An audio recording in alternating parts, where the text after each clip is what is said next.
Former police officer Kimberly Potter showing her face to the jury of 6 men and 6 women delivering guilty verdicts on both counts, manslaughter in the first degree, manslaughter in the second degree for the fatal shooting of Daunte Wright. Please be seated. Following a traffic stop, the officer discharging her firearm, not her taser. The defense calling it a mistake, a human mistake. The prosecution pushing forward a case that it was reckless. Her actions were reckless. We want to go right now to NBC's Ron Allen, who is in Minneapolis. He's been following this trial closely for us. The jury certainly put in the work here. This obviously didn't come easily. 27 hours, Lester, over 4 days, and this is the verdict. And when it was read in the courtroom behind me, there's a small but determined band of protesters, demonstrators who've been here, and a huge cheer went up. It was a huge cheer that justice had been done for the Daunte Wright's family. They have been out here day in and day out. It's been bitter cold. I can now hear some horns going in the streets. There's going to be a celebration and a big sigh of relief, I can say also, for this community that has been through so much. Remember, this is the same courthouse, in fact, the same courtroom where the former police officer Derek Chauvin, who killed George Floyd, was convicted of murder not long ago. And of course, the Daunte Wright incident happened while that case was winding down.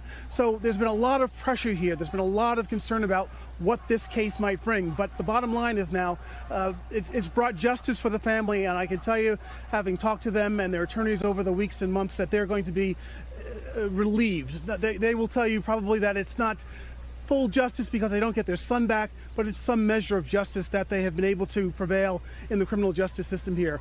And we all know how rare it is for a police officer to even be charged, let alone convicted in a crime involving the killing of a suspect. This is quite a step forward, many will say, who are watching the criminal justice system in the context of this racial reckoning that the country has been going through. Many will say that this is a big step forward, or at least a step forward, and one that I think a lot of people will honestly tell you they may not have expected. Remember, the defense argued in this case that Daunte Wright was, they had authorization, legal authorization to place him under arrest. There was a bench warrant outstanding for his arrest. And the defense argued that Potter even had the authorization to use deadly force in that situation. Remember, this started as a case involving a young man who was pulled over because of an air freshener and because of expired license plate tabs. But then once they ran a background check on him, they realized there was this outstanding warrant and the entire situation changed. But the bottom line is, prosecutors argued that Kimberly Potter had 26 years of experience. She should have known better. She was trained in how to handle a firearm, how to handle a taser. She should have known the difference between the two weapons. She acted recklessly, they argued, as she approached the vehicle, as she took out her gun, yelled taser. The very fact of not looking at the weapon, not noticing that it was a firearm and not a taser, was reckless, and she shot him at point-blank range in the chest. Now, in terms of the sentencing here, the maximum sentence for this first-degree manslaughter charge is 15 years in prison, and with sentencing guidelines, it's about half that.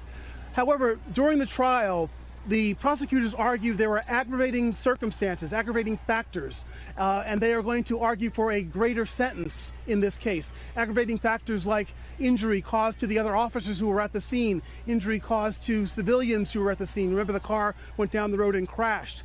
All those aggravating factors, the prosecution is going to argue, should almost perhaps double the amount of time that Potter's in jail, they're going to argue. And you'll remember the same thing happened in the Derek Chauvin case, where he was sentenced in criminal court to 22.5 years, and now in federal court just recently this past week to more than 20 more years. But that same dynamic is at play here, and we'll see when the sentencing happens. But again, bottom line, she's guilty on both counts of manslaughter, and people who are supporting Wright's family are feeling a big sense of victory here.